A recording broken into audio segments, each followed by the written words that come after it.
మేఘమూలే కదిలినాడు ఒక్కరో కాంగ్రెస్ సూర్యుడు మన రేవంత్ అన్న నిగ్గదీసి అడిగే మునగాడు వీడు భూమిన వానైతాడు బీద సాదల ధైర్యం వీడు. మిత్రులారా, ఈరోజు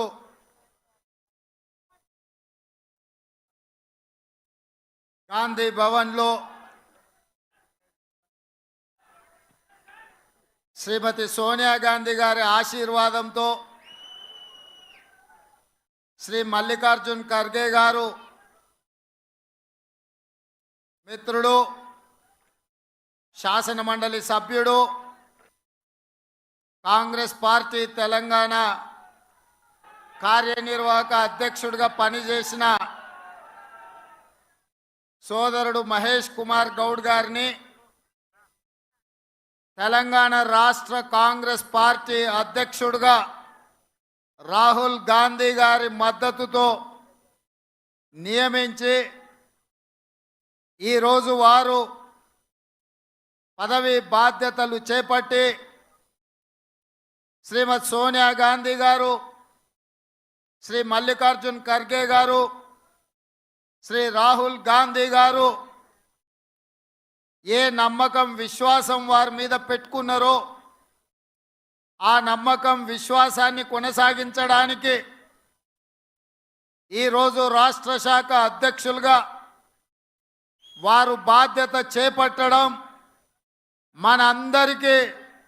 ఎంతో ఆనందం, సంతోషకరమైన సందర్భం అని చెప్పి ఈ సందర్భంగా నేను తెలియజేయదలుచుకున్నా. ఈ కార్యక్రమంలో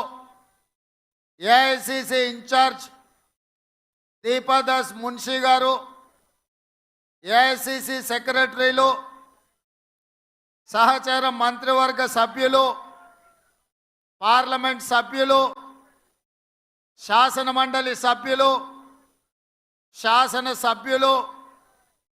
వివిధ కార్పొరేషన్లకు సంబంధించిన చైర్మన్లు,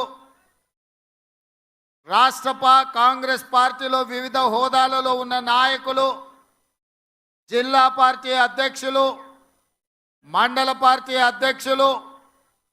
ప్రాణ సమానులైన కాంగ్రెస్ పార్టీ వేలాది మంది కార్యకర్తలు ఈ కార్యక్రమంలో పాల్గొని మేమందరం నూతనంగా బాధ్యత చేపట్టిన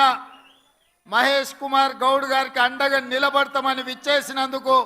మిమ్మల్ని అందరినీ మనస్ఫూర్తిగా నేను అభినందిస్తున్నా, సాదరంగా ఆహ్వానిస్తున్న మిత్రులారా, మీకందరికీ తెలుసు శ్రీమతి సోనియా గాంధీ గారు ఎన్నో ఇబ్బందులను, ఎన్నో ఒడిదుడుకులను ఎదుర్కొని ఎన్నో అవాంతరాలను అధిగమించి జూన్ 2, 2014 నాడు తెలంగాణ రాష్ట్ర కళ సాకారం చేసి 60 సంవత్సరాల మన ఆకాంక్ష 2004లో శ్రీమతి సోనియా గాంధీ గారు మనకి ఏదైతే మాట ఇచ్చిండ్రో ఆ మాట నిలబెట్టుకొని తెలంగాణ రాష్ట్రాన్ని ఏర్పాటు చేసిండ్రు. కానీ ఏర్పడిన తెలంగాణ రాష్ట్రంలో 10 సంవత్సరాలు 2 సార్లు ఎన్నికలు జరిగిన వివిధ కారణాల చేత కాంగ్రెస్ పార్టీ అధికారంలోకి రాలేకపోయింది. అందుకే 2014 నుంచి తెలంగాణ ప్రజలు ఎదుర్కొంటున్న సమస్యలను, అపరిష్కృతంగా ఉన్న సమస్యల్ని పరిష్కరించడానికి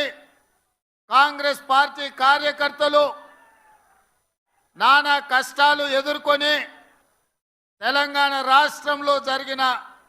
3వ ఎన్నికలలో కాంగ్రెస్ పార్టీని అధికారంలోకి తీసుకురావడం జరిగింది. ఇవాళ మిత్రులారా, మీకందరికీ తెలుసు జూన్ 27 నాడు 2021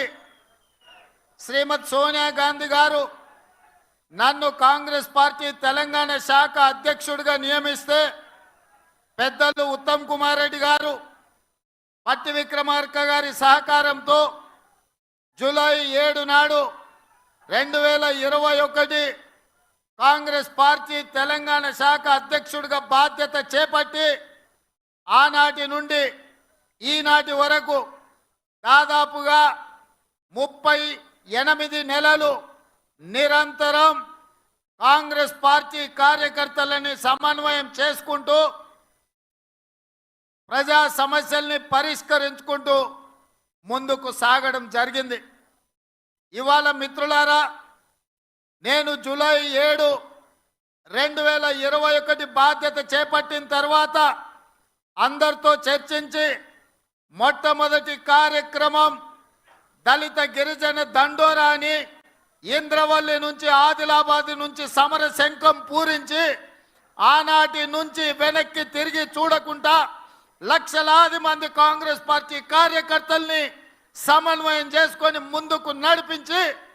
తెలంగాణ రాష్ట్రంలో డిసెంబర్ 3, 2023 నాడు ప్రజాపాలన ఇందిరమ్మ రాజ్యం తీసుకురావడం జరిగింది. ఇంద్రవెల్లిలో పూరించిన సమర శంఖం,